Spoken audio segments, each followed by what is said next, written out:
Hey everyone, how are we doing today? This is James Sweeney, aka Split Suit, and welcome back to another video. In this video, we're going to talk all about c-betting bluffs, and it's important that we can c-bet bluffs and semi-bluffs well because our average hand strength post-flop is usually going to be that. So it's important that we know when we can throw these bluffs out, and also just as importantly, when we should not be bluffing. So we're going to use Flopzilla in this video, talk about how to use it, and also talk about how to use it when thinking about bluffing. Look at different ranges, look at how different ideas hit different boards, and go forward from there. And we're also going to talk about a bunch of different details, things like sizing, elasticity versus inelasticity, things like different stats to consider, our own equity, and also look a little bit at double and triple barreling as well. So without further ado, we're just going to jump right into it, start having some fun, and talk about c-betting bluffs. So just to make sure we're all on the same page, let's make sure we know what a c-bet is and also what a bluff is. Let's go into a situation like this where we open Jack-10 suited, end up getting called by the big blind, go heads up, and he checks. So at this point, a c-bet is a continuation bet, or a bet made by the pre-flop aggressor. So in this situation, we are the pre-flop aggressor because we raised pre-flop. And our opponent called, he checks, so a c-bet would be when we make this bet right here. That's simple. That's a c-bet. And in this situation, again, we're going to talk all about bluff c-bets. And in this situation, we do end up having a bluff. We don't have a real hand. We just have jack high. Yes, we have a gut shot with a queen giving us a straight. We also have some backdoor flush outs with backdoor spades. And maybe we could bank backdoor trips or backdoor two pair. But overall, at this point, we don't have a hand. And when we have a bluff, our major focus is generating folds. So if our opponent is going to fold enough of the time for us to show profit, we do it. If we don't think he's going to fold enough of the time, generally we don't do it. It's that simple. So in situations like these, what I'm thinking about is who is my opponent, what's his range, how does his range hit this texture, and how often is he likely to fold? Is he likely to play very black and white, meaning that if he hit, he continues, if he missed, he folds? Is he likely to consider throwing some of the stuff that missed into a bluff check raise category or a bluff check call the flop, stab the turn type deal? So I'm very, very focused on that part of my opponent's range and also how he's likely to react again facing the c-bets. So let's actually jump into Flopzilla a little bit, start talking a little bit about how we want to use it, how it's useful in these situations, and start having some fun from there. Okay, so this is Flopzilla, and this is a piece of software that I probably use the absolute most when I'm talking about post-flop stuff. And this is an excellent piece of software to see how different ranges hit different flops, turns, and rivs, and also is one of the things I use the most when I'm looking at things like bluff c-betting, bluff double barreling, and also when I'm looking to attack c-bets as well. So let's just run over what this is. So over here on the left, we have the saved or preset stuff. So these are different ranges that I've used. OR means opening range, CC means cold call range, and I use those the most. In this, we're going to be focusing mostly on cold call ranges.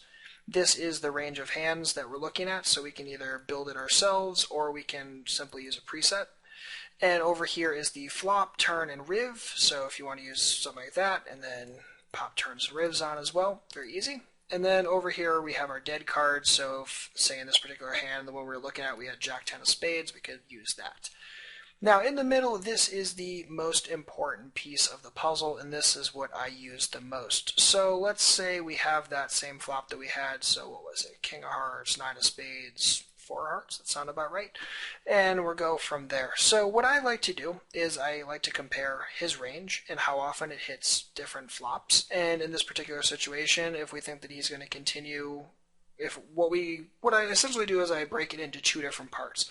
I like to break his range into the part that hit or is strong and he is likely to continue with, and then the part that missed and I think is likely to fold. That's simple. So that is the first and foremost thing that I'm trying to do. So if I think that he is going to view middle pair or higher as his strong part, then I tick all that. And we see down here that that hits 33% of the time, or exactly a third. So if that be the case, I know that he hits a third of the time. And on the contrary, I know that he misses 2/3 of the time, given the fact that I don't think he's going to continue with weak stuff. And we can hover over what we think is weak stuff. So weak pairs we think are deuces to eights, which is probably pretty true. And also look at things like how many top pairs there are, how many pocket pairs below top pair, that sort of stuff. And if you see on the top left, we have how many combos there are, which is very, very important if you're thinking about combos and putting some math behind the numbers. So this is the general way of doing this, and of course we can change different cold call ranges. We can use it something like that, or maybe a 17% cold call range, and we can still look at the numbers. And if you think that he would continue with maybe say weak pairs, so also things like deuces to eights, and also the pair of fours, then all of a sudden we see he's hitting roughly around 2/3 of the time, which is something that we would keep in mind when we're thinking about whether or not we want to c-bet that, and also when we're thinking about things like sizes. And if we're even thinking a step further as far as do we want to bet this with intentions of betting turns, all that sort of fun stuff. So this is the very, very basic part of Flopzilla, and if you know how to use Flopzilla very well, it can make your post-flop life really, really easy. Mind you, you do have to spend a little bit of time with Flopzilla, and I do suggest that everyone do that. Even if you just spent, say, a half hour a day with Flopzilla for a week, you would be much, much better off than like 98% of your opponents who have probably never put in that time or effort or really started to think about how different ranges hit different boards and how they want to create a c-betting or a bluff c-betting strategy, especially around that. Okay, so let's actually use Flopzilla the way that I would like you to do in your own exploration. So I want to work with no dead cards first. I just want to strictly look at how different ranges hit different boards. And because we're talking about us c-betting, what we're focused on are situations where our opponent cold called. So we opened, he called, or they opened, we 3-bet, and they called. So we're in a situation where they are calling. And when people tend to have a cold call range, usually they don't have things like the toppest parts of it. They don't have things like aces and kings in there. And if your opponent were the kind of guy that would always 3-bet ace-king, well, obviously you could take that out and either put other stuff in, or maybe he just would only flat call this kind of range. So it's important that you understand kind of what cold call ranges look like in your game, and oftentimes that can come from simply looking at what your own cold call percentage is and comparing that to the kind of range that you like to cold call. And oftentimes other players similar to you are probably going to cold call roughly in the same range. Now, are they always going to cold call ace-jack in this particular situation? I don't know. Are they always going to cold call 5-4 suited? I don't know. So when I'm doing these kind of analyses, I kind of like to work with a couple different kinds of ranges. So maybe I'll do one analysis like this, maybe I'll do one with a little bit lighter, maybe I'll do one that's just a pinch lighter as well, just so I get a couple different views all at the same exact, or a very similar range I should say, so at least I get a nice ballpark estimate. So again, having an idea on the range is very, very important. Then what I want to do is start working on different textures. So say I want to work on an ace-high texture, just a dry ace-high texture, a6-3 rainbow. Then I want to start looking at how different ranges are going to hit it. And I also want to start thinking about how different ranges and how different people are going to continue on this kind of board. So for instance, if this were a very, very tight player, then he's probably only going to continue on a board like this with probably middle pair or higher, or maybe just pocket pair below top pair or higher. So I can probably get rid of weak pair. Maybe he's not even going to continue with the 6. Maybe he's only going to continue with 7s plus, and of course things like top pair.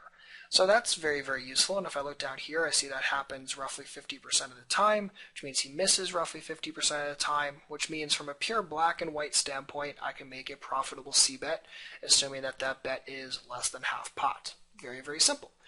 Now, if you've never worked with bet sizes before, bet sizes are pretty simple. If we make a half pot c-bet, that needs to work a third of the time to break even. If we make a full pot size bet, it needs to work 50% of the time to break even. And if we make that standard 2/3-ish, it needs to work somewhere in the middle of that. So pretty simple, and it's always good that you have some basic idea on what the break-even percentages are, because you don't want to be making bad bet sizes in situations where you could have maybe bet a pinch less and gotten the same exact results. If he's going to fold at roughly the same frequency, kind of regardless of what the price is, we should usually aim to bet a little bit smaller, strictly because what's the motivation to risk more if it's not generating any extra value? So make sure you're thinking about sizes as well, and also thinking about how your opponent's going to react to different sizes. Most players are actually decently elastic in that they are going to react differently based upon what the size is. If you bet full pot, they're going to react differently than if you would bet, say, quarter pot. So it's important that you understand that. So some people you could actually make a slightly larger C bet against because they're going to fold more often against it, and that actually might make it more plus EV. Now you'd have to mess around with some math. You'd have to have a decent idea on how elastic or inelastic is he. You want to have an idea on how his range contorts based upon your bet size. And you also want to think about realism, as if that's appropriate. If he's someone that can hand read well, you don't want to pot it if you never pot it with anything. So make sure you're thinking about that as well. So again, sizes are very, very important when you're thinking about c-betting, both as a bluff and for value, but definitely make sure you're thinking about how he's going to react to that particular size if you're going to make it. The next thing I want to do when I'm in Flopzilla is start messing with different flops. So obviously an ace-high flop is something good to work with. Also I like to work with king highs, queen highs, jack highs, 10 highs, 9 highs, that kind of stuff. Just kind of work with generally ace high, king high, queen high, jack high, 10 high, and 3 low card boards. Those are the big, big textures that I like to mess with. And you notice that if we run like a 10 high texture, that only hits, give or take, around a third of the time, which is not very high at all. And the big reason for that is because notice how much of this person's range is comprised of like double Broadway combos like ace queen and king jack. And obviously those hands are going to miss this board an awful lot of the time. So these lowish boards can oftentimes create a weird situation where your opponent's missing them a fair chunk of the time, but by the same token it looks like you're missing them as well, and you can get into that kind of chicken war of who's going to blink first type thing. So make sure you're at least paying attention to that. And so those are the different textures I would do. So if I were doing this, say this is your first time ever running through this kind of stuff, I would pick just a dry ace-high flop to start, and I'd work through different cold call ranges. So I'd say 5% cold call, and just assume that almost everyone is going to continue with second pair or higher, and that a lot of people are not going to like third pair or worse. That's just kind of the general default that I use when I'm doing this kind of math, but also that it changes. So a tag is very unlikely to like third pair or worse, but a fish might love fourth pair because fish are fish. So make sure that you're paying attention to that, and don't just try to use a general default for every single player type, because if you're playing against a fish, you need to make sure you're adjusting appropriately, and usually that adjustment is don't bluff them as often because, well, fish don't like to fold very much, now or later. So what I would do is I would run, say, a 5% cold call on the ace-high board, 8.5% cold call. And again, maybe people don't cold call like this in your game. Maybe they always 3-bet ace-king and ace-queen suited, but he still has an 8% cold call. Well, maybe I fill it up with something like that. Okay, so I get back to that roughly 8%. So at least I'm in the ballpark. Or maybe that particular player that you're playing against doesn't like to call things like ace-jack, but he likes to cold call topside suited connectors. And I again get back to that 8% cold call. So always make sure you're looking at your opponent's cold call percentage, assuming that it's appropriate. Again, the sample size is good enough that you know it's real. And also think about how that person is cold calling you. People tend to cold call differently against steals. People tend to cold call differently against early position opens, out of position, and in position. So make sure that you're thinking about that when you're creating their cold call range. And again, as a default, I would always just kind of work with a couple different cold call ranges just to strictly make sure that you're getting close and you're in a ballpark. Because you're almost never going to have their exact cold call range, because that range could change on a multitude of different variables. Everything from who's behind that person. Maybe there's a fish behind that they want to cold call to invite the fish to come through. Maybe they are tilting, so they're cold calling a little more liberally. Maybe they're really, really tight today and they don't want to cold call much. So there's always a lot of variance in that cold call stat. So make sure that you're keeping that in mind. So again, I work it on every single cold call range that I have kind of as my default. So 5, 8.5, 12.5, 17, and my idiot range, which is my 24% cold call. And obviously a tag is not very likely to have a 24% cold call, so this would probably be something more like a fish, whether it be passive or aggressive, whatever it be. So again, this just gets you close. And what I would do is I'd kind of take note. Okay, so pay attention down here. So fish hit that roughly 46% of the time, that one about 50, that one about 60, that one about 66, and this one about 70. So that's important that I know that. So what I would do is I would run them all on the ace high board, then the king high board, then the queen high board, and I'd also look at different things like how often do I have to be scared of flush draws. So let's take a situation where there is a jack high board, so jack 6-3, and what I'm focused mostly on is this guy right here, so flush draws. So pay attention to that. So this is a 5% cold call, 8.5% cold call, oh, miraculous 3% flush draws, 12.5% cold call, roughly 5% flush draws, 17% cold call, 6% flush draws, and idiot range, 8% cold calls. I'm sorry, 8% flush draws. So, not really super worried about that. Let's go crazy for a second and throw all suited combos in, and flush draws still only come out to roughly about 12.4, 12.5%. So, are you very nervous about 12.5% flush draws? Maybe, maybe not. Probably not, though. So a lot of people tend to panic when they see a flush draw on board, but if you realistically think about it, most players aren't able to snap flush draws or have flush draws a tremendous amount. Because even at worst, it comes out to 12.5, but how many people are always calling all of these hands? Is your opponent really calling 9-4 suited, really calling Queen 4 suited? It doesn't make a lot of sense. And it also does change if you run these kind of things. Say instead of the jack high board, you make it a ace high board. Keep your eyes still over here on that flush draw.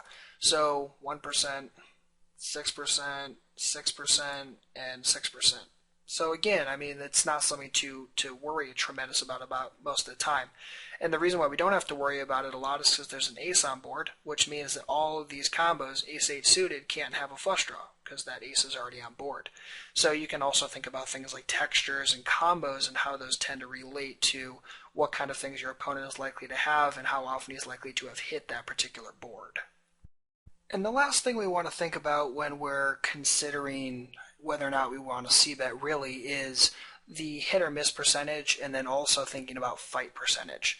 So let's take a situation where our opponent, say the board's ace-10-8, and our opponent has a 12.5% cold call, and we think this is what we're dealing with, and we think that if we c-bet, our opponent's going to continue with middle pair or higher, so a pair of 10s or higher, and then it is effectively going to fold everything else.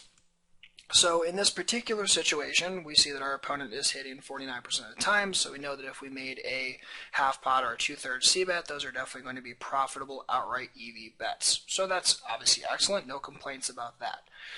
But in the real world, we all know that's not exactly how it works because, well, first of all, we'd have to look at our dead cards. So what's our particular hand and how does that skew things? So if we were sitting here with, say, king-queen, obviously that would change things slightly, just like if we had, say, pocket threes, that would also change things slightly. But we also need to think about who our opponent is and are they always going to be folding when they miss. So is this the kind of person who would take a gut shot and maybe float it on the flop with intentions of getting fighty on the turn or riv? Is this the kind of person that might bluff raise that or might bluff raise something like a flush draw in pair or a backdoor flush draw, something like that?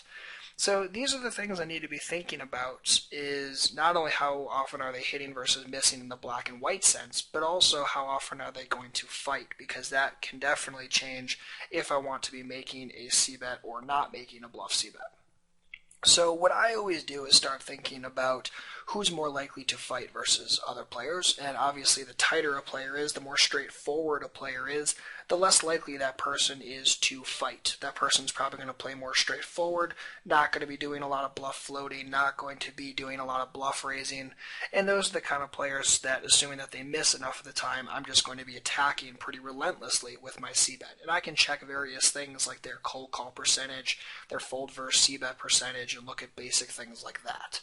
But other players, especially as they start loosening up, say lags or aggro fish or even aggressive tags, can start making our life a little bit hellish because they're going to fight more. So the percentage that I use, or the equation that I use, is the fold percentage equals how often they miss minus how often they fight. So if a person is, say, missing like this, say roughly 50% of the time, and I think they're going to fight 10% of the time, that means they're missing 40% of the time. So if I make a half pot c-bet, that's going to be profitable.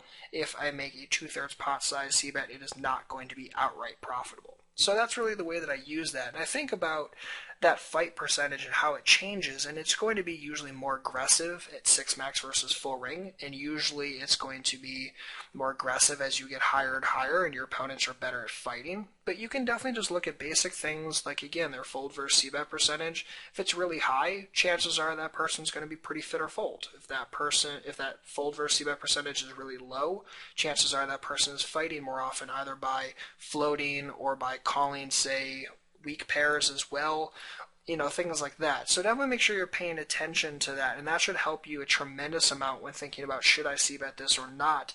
And then again, just compare it to the size c-bet that you want to make, look at the math, look at the general EV, and go forward from there.